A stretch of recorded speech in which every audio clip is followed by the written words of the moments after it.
단골 손님 우리 자네와 함께 우리 배선자매, 그다음에 우리 세희 씨, 그다음에 김우정, 그다음에 또 어디 갔습니까? 송영선, 예, 반갑습니다. 우리 또 방송에 변함없이 윤영목 형제 3월 말까지라고 그러는데 여러분 얼마 안 남았습니다. 기대해 주십시오. 자, 오늘도 말씀을 같이 나누고 싶어서 왔는데요. 자, 오늘 제가 준비한 말씀 제가 한번 펴놓겠습니다. 앞으로 당분간 저는 하나님의 사랑에 대해서 계속 강조하도록 하겠습니다. 귀에 그냥 굳은 살이 배길 때까지 제가 하나님의 사랑에 대해서 계속 강조하겠습니다. 오늘 저의 설교 제목은 성령으로 시작하였다가 이제 와서는 육체로 끝마치려고 합니까? 갈라디아 교회에 보냈던 우리 사도 바울. 예, 잠시만요. 잘 드시죠. 처음부터. 자, 오늘 설교 제목 다시 한번 보여드리겠습니다. 예, 성령으로 시작하였다가 이제 와서는 성령으로 시작하였다가 이제 와서는 육체로 끝마치려고 합니까? 다시 옛날로 돌아가려는 갈라디아 교회 형제자매들에 대한 도전이거든요. 자, 오늘 왜 이 말씀이 나오게 되었는지 우리 함께 하나님 말씀을 보면서 성령으로 우리가 시작했는데 이제 와서 왜 다시 옛날 방식으로, 옛날 삶의 방식으로 육체로 끝마치려고 합니까? 라는 제목으로 말씀 나누겠습니다. 오늘 설교 주제, 하나님의 도우심으로 사는 예수님의 제자의 삶. 우리의 삶은 철저하게 하나님의 도우심을 전제하여 사는 겁니다. 하나님의 영의 도우심이 없이 우리의 과거의 삶의 방식으로, 우리의 의욕으로, 좋은 마음으로 갈 수 있는 길이 아닙니다.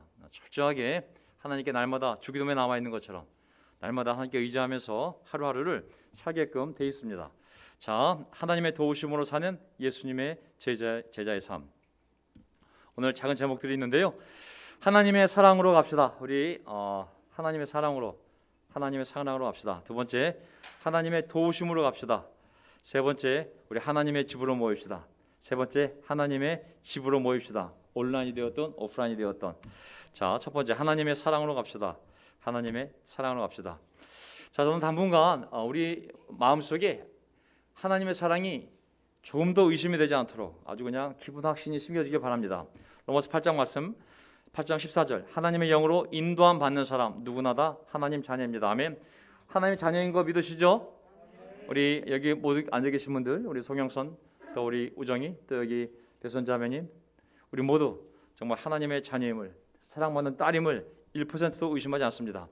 또 우리는 바로 하나님의 영으로 말미암아 날마다 아침에 기도할 때 예수님이 가르치던 주기도문처럼 하나님을 아버지라 부르며 오늘 하루를 시작할 수 있는 특권이 있음을 또한 기억하고 싶습니다. 그다음 요한복음 1장 12절 뭐라고 그랬습니까? 다시 한번, 그러나 그를 맞아들인 사람들, 예수 그리스도를 맞아들인 사람들, 하나님의 아들을 맞아들인 사람들, 곧 그 예수의 이름을 믿는 사람들에게는 하나님의 자녀가 되는 특권을 주셨다. 아멘.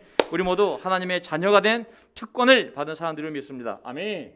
우리는 하나님의 자녀들로 이 자리에 모인 것이지 우리가 어떤 워크숍이나 세미나나 직업의 연장이 아니라 하나님의 자녀이기 때문에 이 자리에 들어올 수 있었고, 하나님의 자녀가 되기를 원하기 때문에 들어올 수 있었고, 하나님의 자녀의 손을 잡았기 때문에 이 자리에 들어올 수 있는 것이죠. 이것은 사람의 혈통에서나 육정에서나 뜻이 아니라 오직 하나님의 뜻으로, 오직 하나님의 뜻으로 우리가 이 자리에 있던, 집에서 인터넷에서 예배를 드리던 우리가 하나님의 자녀가 된 것은 어떤 목사의 뜻도 아니요, 장로의 뜻도 아니요, ICOC의 뜻도 아니요, 오직 하나님의 뜻으로 우리가 하나님의 자녀가 된 줄 믿습니다. 아멘. 이 자녀됨을 누구도 침해할 수 없고, 누구도 함부로 정죄할 수 없고 심판할 수 없습니다. 하나님의 뜻으로 하나님의 아들, 딸들이 되었음을 기억하시기 바랍니다. 요한복음 3장 16절, 하나님이 이 세상을 너무 사랑하셔서, 너무 사랑한 나머지 그 외아들을 보내주셔서, 독생자 외아들을 보내주셔서 그를 믿는 사람은 누구든지 멸망하지 않고, 우리 멸망하지 않습니다. 아멘. 죽음이 두렵지 않습니다. 하나님의 자녀요, 우리가 영원한 생명을 얻었기 때문에 누구든지 멸망하지 않고 영원한 생명을 얻게 해주셨다. 고로 우리는 잠시 육체를 떠난다 할지라도 멸망할 자들이 아니라 영원한 생명을 갖고 천국에 들어갈 자임을 다시 한번 기억하기를 바랍니다. 아멘. 하나님의 극진한 사랑을 받아 하나님의 자녀가 된 여러분, 우리에게 영원한 생명이 있습니다. 그러하기에 우리 삶에 있어서 마태복음 7장, 너희가 악해도 너희 자녀에게 좋은 것을 줄 줄 알거든.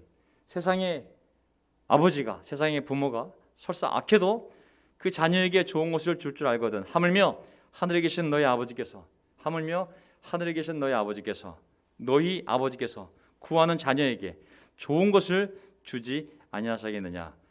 아멘. 가장 좋은 것을 줄 줄 믿습니다. 가장 좋은 것을, 내 삶이 내가 아는 것보다 나를 더 잘하는 하나님께서, 우리 각자 자신은 하나님께서 그 아들과 딸들을 위하여 가장 좋은 것을 준비해 놓으시고 줄 줄 믿습니다. 그러하기에 이 말씀 예레미야 29장 11절, 너희를 두고 계획하고 있는 일들은 오직 나만이 알고 있다. 배수연을 두고 계획하고 있는 일, 우리 김무정을 두고 계획하고 있는 일, 내 딸들을 위하여, 송영선을 위하여 계획하고 있는 일, 우리 저기 뒤에 있지만 우리 세희씨를 위하여 계획하고 있는 일들은 오직 우리 엄마도 몰라요, 아버지도 몰라요, 목사도 몰라요, 장로도 몰라요. 오직 하나님만이 알고 있습니다. 그것은 너희를 두고 계획하고 있는 일들은 재앙이 아니라 번영이다. 재앙이 아니라 번영이다. 너희에게 미래에 대한 희망을 주려는 것이다. 저는 내 삶에 아무리 어떤 어려움이 생겨도 하나님의 계획은 분명한 것은 미래의 번영과 희망을 주기 위하여 제 삶을 하나님이 인도하시는지 믿습니다. 자, 잠시 우리가 이런 사랑을 확신을 갖고 다시 우리가 또 우리 마음을 굳세게 해야 되는데요. 잠시 교회 소식을 알려드리면 우리 아이들 소식을 잠깐 전해드리고 싶어요. 지금 우리 최승일 형제의 최승일 유수진 부부의 우리 아들 최준우가 다시 2월부터 우리 학원에 들어가서 공부를 하고 있습니다. 1년 더 공부해서 꿈을 이루겠다고 열심히 공부하고 있는데 학원에서 여러분 함께 기도해 주시기 바랍니다. 딱 9개월 남았는데 후회 없이 최선을 다하고 1년 뒤에 웃는 얼굴로 정말 볼 수 있도록 우리 최준우 군을 위해서 기도 부탁드리겠습니다. 우리 정찬 제 아들입니다. 5월 2일 날 군대 갑니다. 이제 4월 말이면 머리를 깎고 제가 이제 차를 태워서 군대에 데려다주면 내년 11월 달 완제품으로 나오게 되었습니다. 그래서 내년 11월 달 다시 오게 돼 있는 1년 6개월 근무하기 때문에 그래서 이제 정찬 한번 3월 달 4월 달 예배 순서 때 올라오고 이제 군대에 입대하게 됩니다. 근데 우리 박희단, 우리 박태길 형제의 고은영 자매 우리 부부의 딸 희단이가 열심히 공부해서 지금 태권도 4단. 그래서 경찰 행정학과에 입학을 했습니다. 경찰 행정학과에 열심히 공부해서 여경 공무원의 꿈을 갖고 열심히 출발할 텐데 정말 잘 되기를 바랍니다. 내년에는 고3 학생들이 많아집니다. 우리 최승우, 또 우리 송우 형제의 우리 장남 성유찬, 그 다음에 오만석 신경자매 부부의 그 딸 우리 오승훈, 그 다음에 우리 그 유명한 예중이도 내년에 이제 고3이 됩니다. 아이고 고3 많습니다. 또 우리 서경석 우리 김정인 자매의 딸 서지혜는 고등학교 1학년이 되고 또 성훈찬이는 고등학교 2학년이 되고 그 다음에 우리 서지성은 중학교 1학년이 됩니다. 밑에 아이들은 이루 말할 수가 없어 너무 많아가지고 어쨌든 올망졸망 아이들이 잘 자라고 있는데요. 하나님이 주신 놀라운 또 교회 안에 기쁨이라 생각하고 자 하나님의 복과 승리 바로 앞에 뭐가 있다고요? 장애물과 고난이 있습니다. 제가 가만히 성경을 봤더니 하나님과 복이 언제 오는가, 하나님의 승리가 언제 오는가, 바로 그 앞에 장애물과 고난이 있습니다. 너무 놀라운 것은 우리가 부딪히는 장애물과 고난 바로 뒤에 하나님의 복과 승리가 있습니다. 인내한 자에게 반드시 하나님의 복이 있습니다. 어떤 사람 그런 얘기하죠. 아이고 내가 팔면 올라. 인내하면 반드시 하나님의 복이 있습니다. 잘 생각해 보세요. 약속의 땅에 가려면, 약속의 땅에 들어가려면 해야 할 일이 있습니다. 그거는 이집트 나오자마자 약속의 땅이 아니라 홍해 건너야죠, 광야 지나야죠, 요단강 건너야죠, 여리고성 함락해야죠, 거기 살고 있는 가나안 족속 몰아내야죠. 믿는다고 저절로 들어오는 것이 아니라 인간 편에서 믿기 때문에 해야 할 노력들이 있고 고난이 있고 환난이 있고 그리고 인내할 때 하나님의 때가 되면 반드시 하나님의 놀라운 미래의 번영과 희망에 대한 약속이 우리 삶에 이룰 줄 믿습니다. 바빌로니아 70년 포로기를 마치고 고향으로 돌아오는 길, 수개월이 걸리는 굉장히 위험한 길이었습니다. 하나님의 약속, 하나님의 보호가 있었지만 그 길을 걸어왔을 때 놀라운 하나님의 계획이 펼쳐진 것이지 가겠습니다 손 들었다고 해서 하루아침에 공간 이동해서 자기 고향에 돌아온 것이 아닌 거거든요. 하나님의 복과 승리 바로 앞에 장애물과 고난이 있고 장애물과 고난 바로 뒤에 하나님의 놀라운 복과 승리가 있습니다. 인내한 자에게 하나님은 반드시 그에게 승리를 주시며 그리고 복을 주심을 믿습니다. 포기하지 않는다면, 선한 일을 하다가 포기하지 않는다면 반드시 거둘 때가 있을 거라는 하나님의 말씀을 저는 분명히 믿습니다. 그래서 아무리 실망이 돼도 저는 또 나갑니다. 왜? 하나님의 승리와 하나님의 복 바로 앞에는 고난이 있기 때문에 저는 계속 앞을 보고 나아갈 예정입니다.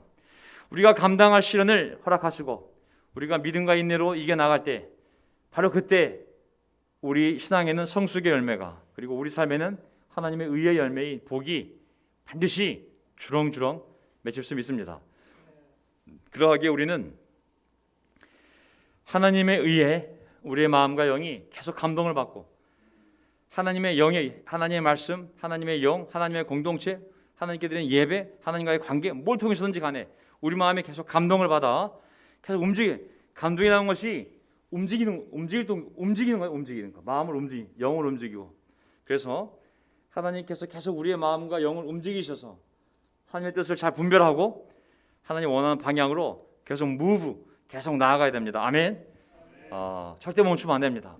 성경의 모든 하나님의 선한 역사는 그리고 인간이 하나님께 받은 모든 복의 역사는 하나님에 의해 감동된 사람들이 계속 순종의 길로 나아갈 때 주어지는 결과입니다. 하나님에 의해서 우리의 영과 우리 마음이 계속 움직여서 우리가 나아갈 때 우리가 순종해 나아갈 때 하나님은 자기의 선한 역사를 그들의 발걸음을 통해 이루어가시며 많은 복을 그들의 삶에 허락하심을 보게 됩니다. 자, 이제 하나님의 도우심으로 갑시다. 우리 힘으로 갈 수 없습니다. 아멘.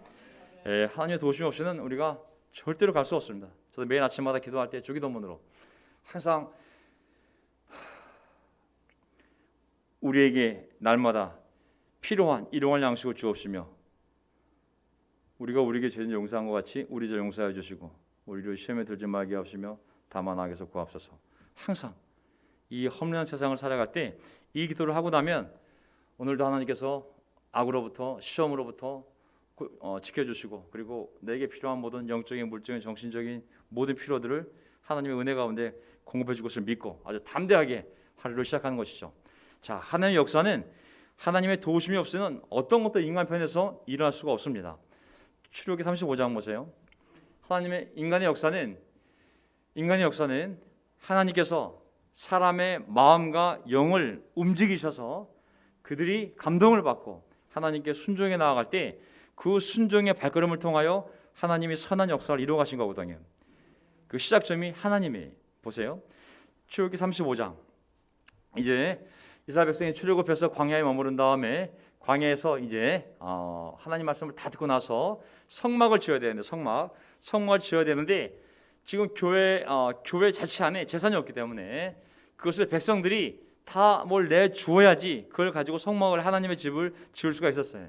근데 하나님은 백성 가운데 내가 너희들과 함께 있어 임마누엘 하나님이야 걱정하지 마 두려워하지 마 불안해하지 마 내가 너희들과 함께 있고 너희 정 가운데 있어. 자, 그 집을 그들을 위해 짓고 싶었는데 어떻게 짓고 싶었냐면 세금으로 할당을 해서 짓고 싶지가 않았어요. 자, 머리당 얼마씩 내. 자, 이렇게 세금으로 율법적으로 할당해서 짓고 싶지 않았어요. 어떻게 짓고 싶었냐면 출애굽기 35장 4절 보세요. 모세가 이스라엘 백성의 온 회중에게 일렀다. 이것은 야훼 여호와 주님께서 내리신 명령입니다. 너희 소유 가운데서 야훼께 드릴 선물을 거두어 바치도록 하여라. 너희 소유 가운데서 하나님께 드릴 선물을 거두어 바치도록 하여라. 선물. 야훼께 선물을 바치고 싶은 자는 누구나 자원해서 이거 강제 아닙니다. 할당 아닙니다. 그냥 자원해서 바쳐라. 바칠 것은 금은 구리 나나나나나나 성막을 짓는 데 필요한 모든 것에 대해서 누구든지 자발적으로 원하는 사람이 있으면 바치라고. 그러자 35장 21절 출애굽기 35장 21절 마음이 감동되어 스스로 그렇게 하기를 원하는 사람은 모두 나서서 마음이 감동되어 스스로 그렇게 하기를 원하는 사람은 모두 나서서 회막과 그곳의 제사에 필요한 모든 것과 거룩한 옷을 만들 수 있도록 갖가지 예물을 선물을 주님께 가져왔다. 이걸 가지고 성막을 짓고 거기 필요한 모든 재료를 바로 세금이나 할당시켜서가 아니라 자발적으로 하나님의 말씀에 감동된 사람들이 자원해서 바친 것을 가지고 하나님은 자신의 집이 지어지기를 바랬음을 할 수가 있습니다. 저는 한국 교회들이 참 망할 짓이 하나 있는데 아주 못된 고집이고 못된 습성이고 아주 안 좋은 거의 준사기성 관행이 있는데, 그건 뭐냐면 성도들에게 일반 교회들이 성전 헌금을 강요해서 그걸 적금을 들게 하고 어떻게 쓰든 그들을 정말 착취 수준으로 헌금을 하게 해서 그 돈으로 건물을 짓고 이것이 하나님의 집이라고 하는 준 사기를 치는 목사님들이 있어요. 성전은 형제자매들의 삶과 마음이 성전이지 건물이 성전이 될 수 없거든요. 하나님은 자기의 집을 지을 때도 지상에 이렇게 자발적으로 하나님의 말씀에 감동받은 사람들이 자발적으로 이렇게 자기 집을 짓기를 원했지, 세금으로, 할당으로, 강요로, 수치심으로, 부끄러움으로 사람을 푸시해서 짓지 않았거든요. 자, 에스라 1장 1절을 보세요. 이제 에스라 1장 1절, 에스라 1장 1절. 제가 교회 얘기할 때 우리 교회 얘기하는 것이 아닙니다. 한국 교회들. 자, 에스라 1장 1절. 페르시아 왕 고레스가 왕위에 오른 첫 해이다. 주님께서는 예레미야를 시켜서 하신 말씀을 이루시려고 페르시아 왕 고레스의 마음을 감동시키셨다. 이게 무슨 말이냐면 이제 이스라엘 백성들이 하나님께 죄를 짓고 다 쫓겨나서 10개 지파, 북 10개 지파는 아시리아로, 나머지 또 2개 지파는 유다는, 남유다는 바빌로니아로 다 포로로 끌려갔습니다. 120년 차이를 두고. 그때 이제 70년간 예레미야가 예언한 것처럼 70년간 남의 땅에서 종살이 하다가 때가 되었을 때 하나님이 어떻게 그 백성들을 다시 고향으로 돌아오게 하시냐면 하나님이 사람의 마음을 감동시키는 거거든요. 그 누구냐면 첫째, 페르시아 왕 고레스를 먼저 하나님이 그의 마음을 감동시킵니다. 감동. 고레스는 온 나라에 명령을 내리고 그것을 다음과 같이 조서를 써서 돌렸다. 자, 여기 보면은 하나님이 페르시아의 왕 고레스의 이 스피릿을, 그의 영을 흔드셨다, 깨우셨다라고 나옵니다. 이 감동이라는 단어가 그냥 눈물을 흘리게 하는 그런 감동을 얘기하는 것이 아니라, 사람이 눈을 이렇게 감았다가 딱 뜨면 뭐 보이잖아요. 그런 감동을 얘기하는, 뭐 각성되는 거, 여태까지 못 느꼈는데 어느 갑자기 확 깨어나는 거, 그냥 확 깨어나는 거. 그 사람이 확 깨어나서 안 보일 때는 느낌이 없었는데 뭐가 딱 보이는 순간 사람이 분발이 되고 갑자기 그냥 흥분이 되고 막 해야겠다는 의욕이 생기잖아요. 그런 의미에서의 이 각성, 감동을 얘기하는 겁니다. 그런 의미에서의 각성, 정말 열심을 내서 뭘 해보겠다는 그런 마음이 확 생기는 거예요. 그냥 좋은 얘기를 해줘서 아우 슬퍼요, 제가 감동이 됐어요, 그런 감동이 아니라 정말 사람이 각성하는, 안 보일 동시 딱 보이면서 흥분이 되면서 열심히 뭘 해보겠다는 완전한 변화가 일어나는 거, 그게 바로 하나님이 만든 이 감동인 거거든요. 그러니까 하나님이 이렇게 하시는 거예요. 하나님께서. 그 다음에 3절.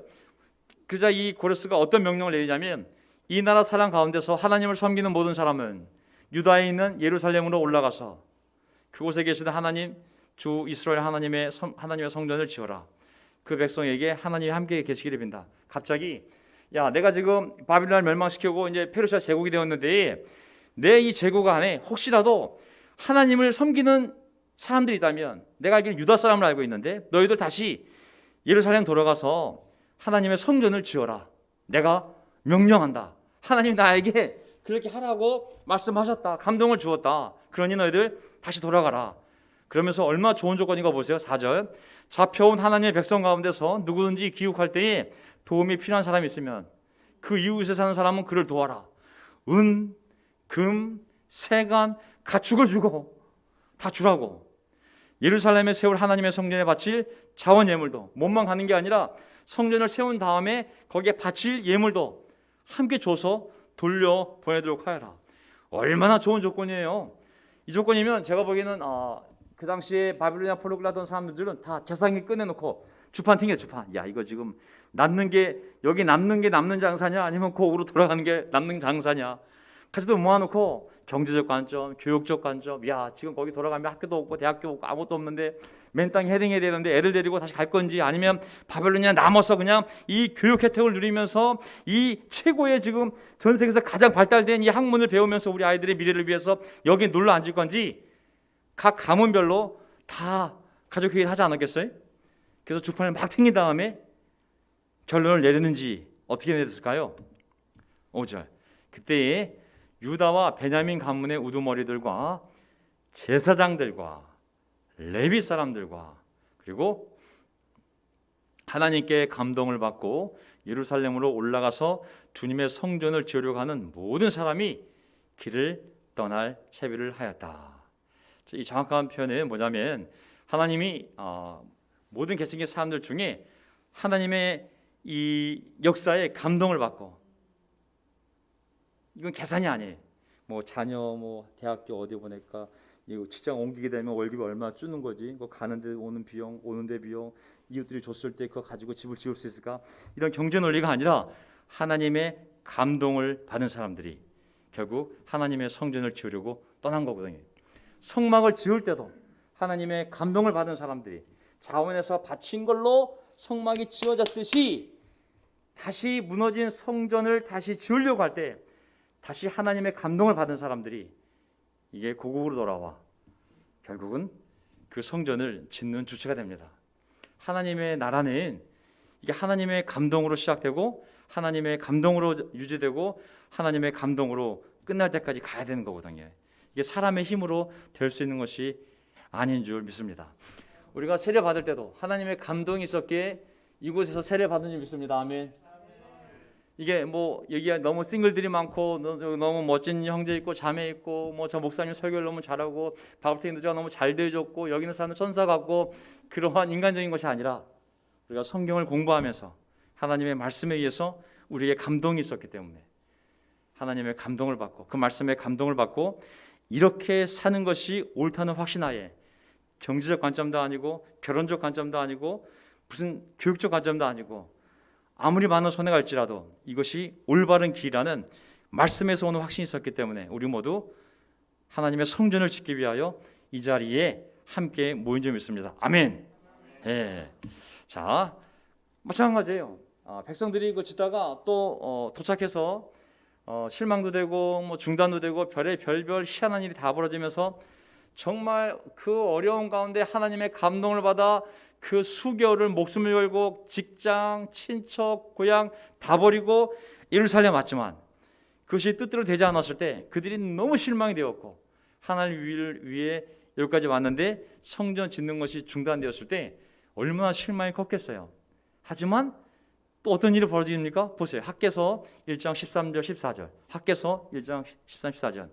주님의 특사 학개는 주님께서 하신 말씀을 백성에게 전하였다. 내가 너희와 함께 있겠다. 나 주의 말이다. 14절. 주님께서 여호와께서 스룹바벨 유다 총독의 마음과 여호수아 제사장의 마음과 남아있는 모든 백성의 마음을 감동시키셨다. 또 감동시킨.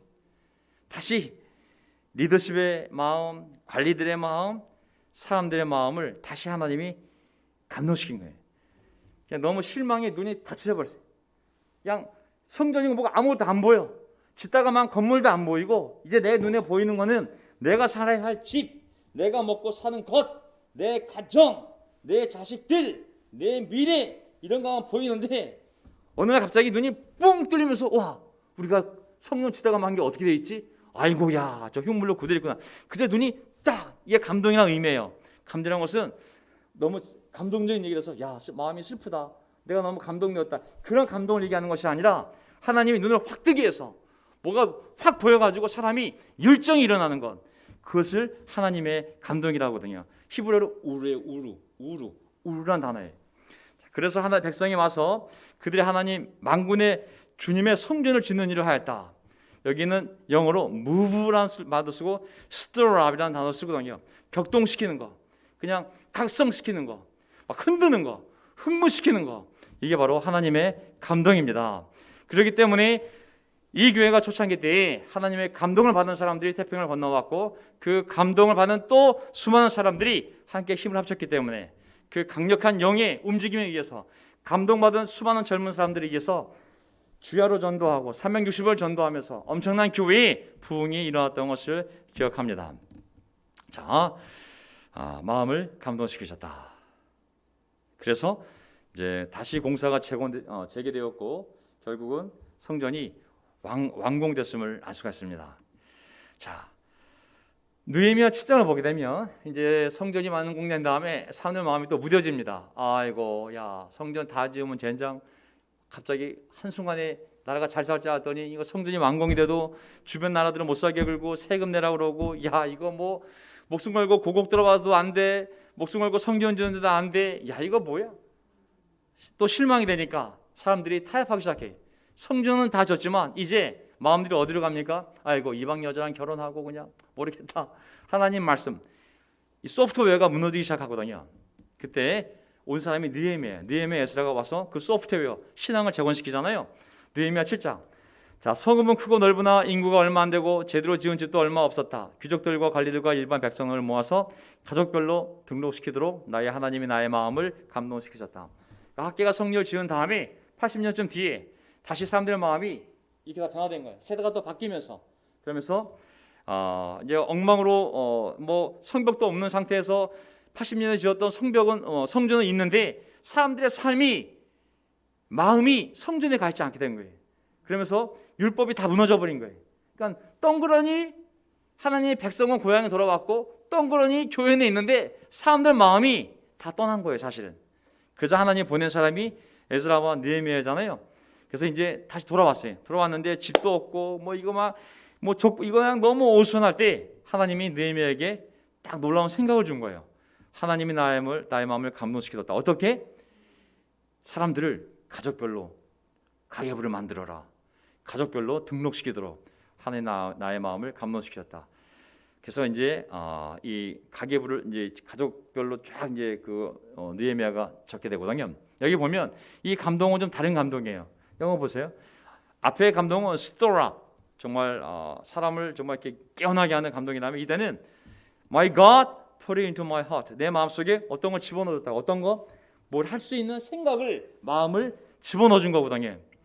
하나님 우리를 사용하시려면 근본적인 삶의 방향을 일으키는, 방향을 변화시키는 그런 정말 스토라, 정말 각성시키는 그런 감동이 있고, 또 어떤 감동이냐면은 그 방향 안에서 어떤 필요가 발생했을 때 우리에게 필요한 생각을 계속 불러일으키는 거예요. 지혜를. 그것도 하나님의 감동인 줄 믿습니다. 아멘. 그래서 느헤미야가 인구수를 다 한 다음에 가정 명부를 만드는 일이 이제 벌어집니다. 우리는 계속 이렇게 살아야 돼. 세상적인 것에 감동받으면 안 됩니다. 세상에도 감동을 주는 게 많거든요. 그래서 하나님의 뜻을 이루기 위한 감동이 아니라 그냥 우리 육신에 대한 감동이에요. 물론 그런 감동도 채워줘야 되죠. 그런 필요도 채워줘야 되고, 그런 드라마, 그런 노래들도 우리에게 힘을 줍니다. 아멘. 하지만 우리가 영적인 삶을 살려면 하나님의 감동이 계속 우리 삶을 끌고 가야 됩니다. 아멘. 역대하 30장 1절. 히스기야가 나중에 이제 고국에 돌아왔어요. 이제 들어오기 전에 이 역사 좀 뒤로 돌려보겠습니다. 이스라엘 백성들이 이제 멸망을 당해서 포로로 끌려가기 전에 얼마만큼 하나님 말씀에 멀어져 있었냐면, 이스라엘 백성들이 오죽해서 하나님이 그 백성들을 남의 나라에 포로로 끌려가게 만들었겠어요. 남쪽 유다에 그런 무너진 하나님의 신앙을 재건하려고 지혜로운 왕들이 많이 일어섰어요. 일종의 종교개혁을 일으킨 왕들이 많아요. 그 대표 중에 하나가 바로 이 히스기야예요. 히스기야 때는 성경책이 어디 있는지, 이 구약 모세 율법 이 두루마리가 이거 자체가 백성들 안에 제사장들도 그게 어디 있는지 모르는 거예요. 제사를 드리는 하나님의 말씀으로 백성들을 계몽해야 될, 가르쳐야 될 제사장도 하나님 말씀이 두루마리 책이 어디 있는지를 알 수가 없는 거예요. 본 사람이 없어, 본 사람이. 그게 어떻게 됐냐면 어느 날 성전 수리하다가 뭐가 뚝 떨어진다고 했더니 모세의 오경, 이 모세가 남겨준 이 하나님 말씀이었던 거예요. 그걸 읽어봤더니 우와, 야 이거 6월절을 우리가 매년 지켜야 돼, 이거 하나님의 명령이었어, 이거. 처음으로 알게 되었고, 히스기야 왕이 그래서 그 6월절을 이제 비록 남쪽의 왕이긴 하지만 12지파 모두를 포함해서 이제 그 6월절 예배를 드리고 싶어 했거든요. 보세요. 역대하 30장. 히스기야는 온 이스라엘과 유다에 전가를 보내고, 북이스라엘과 남쪽 유다에 전가를 보내고, 에브라임과 므낫세에는 각각 특별히 편지를 보내서, 북이스라엘 쪽이니까 자기는 남쪽 유다 왕이고, 예루살렘에 있는 주님의 성전에서 이스라엘의 하나님이신 주님을 기리며 6월절을 지키도록 오라고 초청하였다. 지금까지 거의 엄청난 오랜 기간, 몇백 년 동안 6월절을 지킨 적이 없는 거예요. 말씀이 사라져가지고 6월절 어떻게 지켜야 되는지 방법도 모르고 날짜도 모르고 아예 생각이 없다가 어느 날 우연히 발견된 그 말씀을 통하여 6월절을 지켜야 하는 것을 깨닫게 되고, 그리고 이제 모든 지파에게 오라고, 우리 함께 유월절을 지키자고 초청한 거예요. 2절 왕이 대신들과 예루살렘에 온 회중과 더불어 의논하여 둘째 달에 유월절을 지키기로 한 것이다. 자, 그래서 이걸 가지고 이제 히스기야 왕이 우리만 지킬 것이 아니라 하나님의 백성인 북쪽의 10개 지파, 이쪽에 있는 유다 베냐민 지파 12지파가 모두 함께 유월절을 지키는 것이 하나님이 기뻐하실 것이다. 그래서 파발꾼을 보냅니다. 6절 파발꾼들이 왕과 대신들의 편지를 받아가지고 어명을 따라 임금님의 명령을 따라 온 이스라엘과 유다에 들어다니며 다음과 같이 선포하였다. 당신들이 주님께로 돌아가면 당신들의 친족과 아이들을 사로잡아간 자들이 당신들의 동포에게 자비를 베풀어서 그들을 이 땅으로 돌려보낼 것이다. 주 당신들의 하나님은 은혜로우시고 자비로우신 분이시므로 당신들이 그에게로 돌아오기만 하면 당신들을 외면하지 않을 것이다. 자, 북쪽에 있는 이스라엘 백성 여러분, 비록 당신들이 거역하여 아시리아로 다 쫓겨나고 엉망이 되어버렸지만 그래도 유월절을 지키면 하나님 여러분들의 마음을 보시고 불쌍히 여기셔서 끌려간 동포들을 돌아오게 할 수도 있다고. 그러니 우리 함께 유월절을 보냅시다 하고 이 편지를 이 파발꾼을 다 보낸 거예요. 어떤 일이 벌어졌을까요? 어떤 일이 벌어졌을까요? 딱 두 부류예요. 우리가 복음을 전할 때 결과가 똑같아. 딱 두 부류예요. 파발꾼들이 10절 에브라임과 므낫세 지방에 각 성읍으로 들어다니며 멀리 수블론에까지 가서 이렇게 알렸으나 사람들은 파발꾼들을 비웃고 놀려대기까지 하였다. 이렇게 놀랍게 하나님의 뜻을 따라 함께 유월절을 드리자 그러는데 비웃고 놀려대기까지 하였다. 12절 하나님이 또한 유다에서는 앞구절인데 제가 잘랐어요. 길어가지고 하나님 또한 유다에서는 역사하셔서 왕과 대신들이 주님의 말씀대로 전한 그 명령을 유다 사람들이 한 마음으로 따르도록 감동시키셨다. 하나님이 그들을 감동시키셨다. 어떻게? 야, 우리가 왕이 저렇게 우리를 초대했는데 야, 저게 하나님이 원하시는 거 아니겠냐. 우리가 감정은 있지만 이번 때 다 같이 모여서 하나님께 유월절 제사를 드리자. 왕의 그 말에 따르도록 하나님이 그들을 감동시켰음을 알 수가 있습니다. 그래서 감동받은 사람들은 다 모였어요. 하지만 비웃은 자들은 오지 않았어요. 14절 그자 감동받은 사람들이 먼저 무엇을 하냐면 그들은 먼저 예루살렘 도성에 있는 희생제사를 지내던 제단들과 향을 피우던 분향다들을 모두 뜯어내어 기드론 냇가에 가져다 버렸다. 뭐냐면 우상 숭배를 하던 장소들이 있거든요. 이방신을 하나님의 백성에도 불구하고 말씀을 몰라서 예루살렘 안에서도 우상을 섬기던 자들이 많이 있었는데 그런 것들을 전부 뜯어다가 갖다 버린 거예요. 하나님의 감동을 받으면 죄에 대한 분노가 생기고 그 심판하려는 열정이 생기거든요. 뜯어버리고 그 다음에 어떤 일이 벌어지냐면 다 모이지 않겠습니까? 유다 온 회중과 제사장들과 레위 사람들과 이스라엘에서 이제 북쪽에서 온 이스라엘에서 온 모든 회중과 이스라엘 땅에서 온 외국인 나그네와 유다에 사는 외국인 나그네가 다 함께 남쪽 유다 백성 또 위쪽에 있는 이스라엘 백성 북이스라엘 살고 있는 외국 나그네들 남쪽 유다에 살고 있는 외국 나그네들이 다 함께 즐거워하였다. 26절 다윗 왕의 아들 솔로몬의 날로부터 이제까지 이런 일이 없었으므로 이게 무슨 얘기겠어요?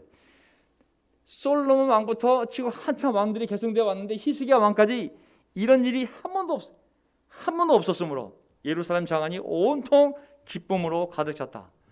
레위인 제사장들이 일어나 백성을 축복하니 그 축복의 기도가 하나님께 이르렀고 그들의 기도가 주님께 계신 거룩한 곳 하늘에까지 이르렀다. 자, 하나님께서 감동시킨 사람들이 모여서 하나님 앞에 올바른 예배와 제사를 드릴 때 그곳에 모든 사람이 함께 즐거워하고 온통 기쁨으로 가득 차고 하나님의 리더십은 제사장들은 백성들을 축복하고 축복의 기도문들은 하나님께 하늘에 전달되어 하나님의 그 축복 내용대로 백성들에게 복을 주는 놀라운 역사가 일어났던 것이죠. 아멘. 저는 왜 이 본문을 더 보고 싶었냐면 이제 코로나가 끝나가고 있습니다. 아멘. 저는 다시 우리가 모여야 됩니다. 온라인으로 모이든 오프라인으로 모이든 우리가 자꾸 하나님의 말씀에 따라 함께 예배를 드릴 때 진정한 예배를 드릴 때 진정한 교제를 나눌 때 다 함께 즐거워하고 기쁨으로 가득 차고 그리고 우리의 기도가 하나님께 상달되어져 하나님이 그 기도대로 우리를 축복하는 그런 놀라운 일이 벌어지거든요. 아멘. 그래서 저는 이제 코로나 끝나가고 있는데 빨리 백신 나와서 맞은 자들부터 다 나오기를 바랍니다. 아멘. 예, 같이 모여서 우리 정말 이런 일들이 다 함께 즐거워하고 기쁨으로 가득 차고, 제가 지난주 약간 맛을 봤는데요. 정말 봄이 왔다는 느낌이 들었습니다. 17명인가 19명이 그때 교회 왔었는데 아이들 탁구 치고 또 어른들도 또 기타 치고 노래 부르고 교제하고 식사하고, 정말 주일날 옛날에 그 기뻤던 모습을 잠시 경험했는데 저 개인적으로 집에 가서 너무나 좋았습니다. 자, 예수님의 공생애 내내 성령님이, 하나님의 도우심이 함께했습니다. 아멘. 성령님이 함께한다는 얘기가 뭐냐면 하나님의 도우심이 함께하는 거거든요. 예수님이 세례 받았을 때 물 위로 올라올 때 성령님이 비둘기 모양으로 예수님께 임하셨습니다. 그리고 그 임하신 성령님이 예수님이 40일 광야 시험 받을 때도 성령의 인도를 따라 광야에 들어갔고, 그 시험 받는 내내 천사들의 시종과 성령님의 도우심이 있었기에 예수님이 40일 금식 기간 동안에 그리고 그 시험을 이겨낼 수 있었던 것이죠. 우리의 영적인 삶도 우리의 마음 또 우리의 영이 하나님의 감동을 받아 힘을 내야지만 살아갈 수가 있음을 믿습니다. 아멘. 인간적인 삶, 육체적인 삶은 하나님의 감동이 굳이 필요 없습니다. 육신의 힘으로 살 수 있습니다. 얼마든지 밥 3끼 먹고 잠자고 옷 갈아입고 직장 가고 집에 들어오고 텔레비 보고 자고, 하나님의 도우심이 없어도 얼마든지 세상 사람들 만나서 교제하고 얘기하고 직장생활하고 얼마나 살 수 있습니다. 하지만 영적인 삶은 하나님의 감동이 없이 살 수가 없습니다. 하나님의 영적인 감동이 없이 우리가 살아가고 있다면 그건 옛날로 돌아간 삶이지 영적인 삶이 아닙니다. 영적인 교제가 없는 삶, 다시 이미 옛날로 돌아간 삶입니다. 하나님 말씀에 감동이 없는 삶, 이미 누군지 모르겠지만 그런 분 계시다면 이미 옛날로 돌아간 삶입니다. 형제자매들의 연락 안 와도 필요가 없다? 그건 이미 옛날 삶으로 돌아간 삶입니다. 그것은 이미 육적인 삶으로 돌아간 것이요, 인간적인 삶으로 돌아간 것이에요. 하나님의 감동도 없고 감동의 필요가 없기 때문에 필요도 못 느끼는 것이죠. 이미 육적인 삶으로 돌아갔기 때문에. 하지만 영적인 삶을 살고 있다면 날마다 하나님의 감동이 말씀을 통하여, 기도를 통하여, 교제를 통하여, 예배를 통하여 우리에게 있어야 되는 거거든요. 하나님의 나라와 의로운 열매를 맺는 삶은 절대로 인간의 의욕, 인간의 계획, 인간의 조직력, 인간적인 자금력 이런 것으로 갈 수가 없습니다. 오직 하나님의 감동으로, 하나님의 도우심만으로 우리의 영적인 삶을, 하나님의 나라를 세워갈 수 있는 것이죠. 그러하게 사도행전 1장 7절 8절을 보게 되면 제자들이 이제 예수님의 부활을 목격하고 나서 처음에는 죽으심을 보고 다락방에 숨었다가 부활한 모습을 보고 다락방에서 나왔어요. 하지만 그들은 떨고 있었고 여전히 문을 걸어 잠그고 숨어 있었어요. 예수님이 하늘로 올라가시면서 그들에게, 떨고 있는 그들에게, 부활을 보았지만 아직 확신이 없는 그들에게 무엇이라고 말씀하셨냐면, 그들은 알기를 바랐어요. 아이고, 당신이 올라가시면, 하나님 아들 예수님 당신이 올라가시면 도대체 언제 내려오셔가지고 빨리 이 로마 제국을 무찌르고 하나님의 나라를 세울 겁니까? 우리가 불안해 살 수가 없습니다. 빨리 그 나라가 세워져야 우리가 독립해서 강력한 나라가 돼야 우리가 발 뻗고 자는데 도대체 언제 하나님 이 땅에 오셔가지고 그 나라를 세우실 것입니까? 물어봤어요. 예수님 뭐라고 말씀하셨냐면 그들에게 말씀하셨다. 때나 시기는 아버지께서 아버지의 권한으로 정하신 것이니 너희가 알 바가 아니다. 그러나 성령이 너희에게 임하시면, 성령이 너희에게 임하시면 너희는 능력을 받고 예루살렘, 온 유대, 사마리아 그리고 마침내 땅끝에까지 이르러 내 증인이 될 것이다. 결국 우리는 하나님 나라 안에 있고 우리의 삶은 성령이 우리에게 임하셔서 우리가 그분의 도우심을 받아야지만 영적인 삶이 가능해짐을 얘기하고 있습니다. 우리가 삶에서 느끼는 두려움, 불안함, 경제적인 거, 육체적인 거 얼마나 압도될 때가 많습니까?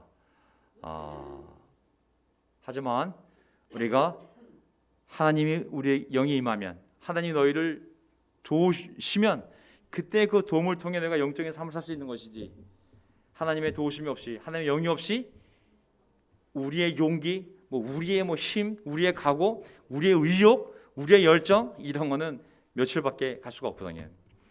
그래서 오늘 설교 제목이 나온 것입니다. 갈라디아 3장 1절.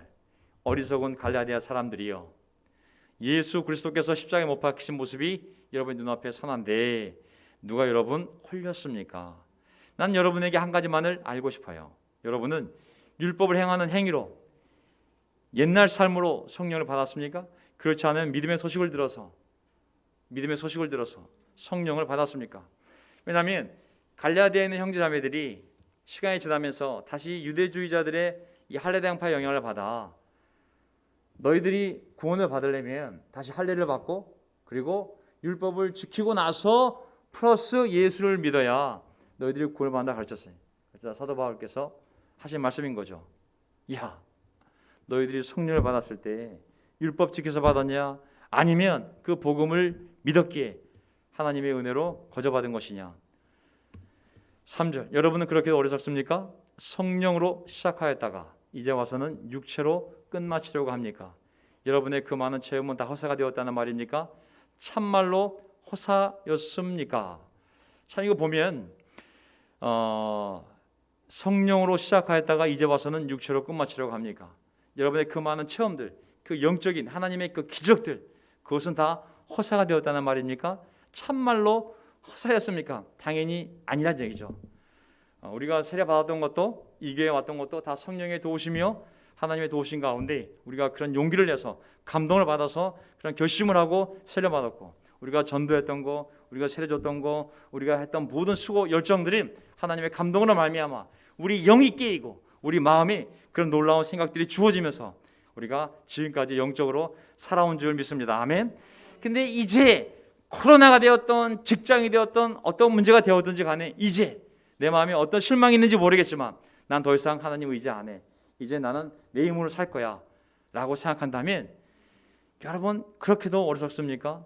성령으로 시작한 인생이 우리 인생인데 이제 와서 다시 육체로 끝마치려고 하냐고. 하나님의 도우심을 떠나서 우리가 할 수 있는 일이 무엇이 있냐고. 우리가 경험했던 것은 다 헛개비가 아니라고. 우리가 세례받았던 거, 우리가 이 자리에 왔던 거, 우리의 이 안에서 모든 관계들, 이 모든 것들은 헛개비가 아니라 허사가 아니라 하나님의 성령의 역사요 기적이요 도우심이요 열매들이기 때문에 그것을 무시하지 말라고. 더 올라가면 예수님의 십자가가 헛것이 아니라고. 아직도 우리 눈앞에 생생한데 왜 십자가를 무시하고 율법으로 돌아가 율법을 지켜 구원받으려고 하냐고. 십자가가 무효냐고. 저는 이제 코로나 끝나가면 우리 이제 끝나가고 있습니다. 아멘.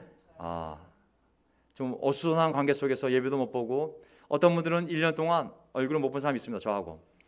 정확하게 1월 16일부터 예배를 드리지 않아서 지금 2월 24일이기 때문에 1년 2개월 동안 제가 얼굴을 한 번도 못 본 분들이 상당수 계십니다. 어떤 분들은 회사 때문에, 또 어떤 분들은 건강 때문에, 또 어떤 분들은 가족 때문에 분명한 이유가 있어서 나오지 못한 분들도 많습니다. 정말 주일, 주중 두 번의 기회가 있었지만 어쨌든 여러 이유로 저는 모르지만 여러분들 양심에, 여러분들 믿음에 합당한 이유로 말미암아 정말 예배에 나오지 못했던 많은 분들이 계십니다. 또 어떤 분들은 기회가 다셔서 또 안전한 가운데 방역수칙을 지키는 가운데 어떻게 쓰든 모일 수 있는 분들은 모이셔서 함께 또 모였던 분들 계십니다. 자, 이제 백신이 오늘 처음 우리나라 국무총리가 백신을 처음으로 밀봉을 해서 다 발송을 했습니다. 오늘부터 시작해서 이제 100만 명이 좀 안 되는 숫자가 백신을 맞기 시작합니다. 이제 우리가 이 백신이 퍼져서 이제 접종하게 되면 이제 항체가 생기고 움직일 수 있는 근거와 힘이 생깁니다. 여러분들이 이제 마음을 준비하셔서 다시 하나님의 사랑으로 우리가 가야 됩니다. 아멘. 하나님의 도우심으로 또 가야 됩니다. 그리고 이제 하나님의 집으로 모이기 시작해야 됩니다. 하나님의 집에 모든 것이 다 들어있습니다.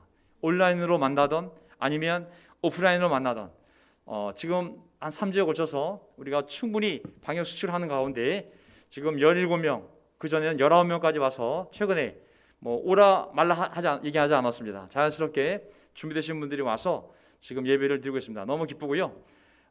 이 추세대로 우리 자연스럽게 믿음이 있는 분들이, 또 준비된 분들이 한 명 한 명 오셔서 다시 믿음을 회복시키고 또 교제를 회복시키고, 그래야 이 관계를 통해서 하나님이 또 복음을 전할 수 있고 놀라운 일들을, 기적들을 성령을 통하여 해나갈 수 있음을 분명히 믿고 우리 사랑으로 갑시다. 아멘. 다시 또 하나님의 도우심으로 가야 됩니다. 그리고 하나님의 집으로 다시 모이기 시작한다면 하나님이 필요한 모든 것을 공급해서라도 우리가 그 일을 할 수 있도록 인도해 가실 줄 믿습니다. 자, 기도하고 마지막 기도 마치고 마지막 찬송 부르고 예배를 마치도록 하겠습니다. 아멘.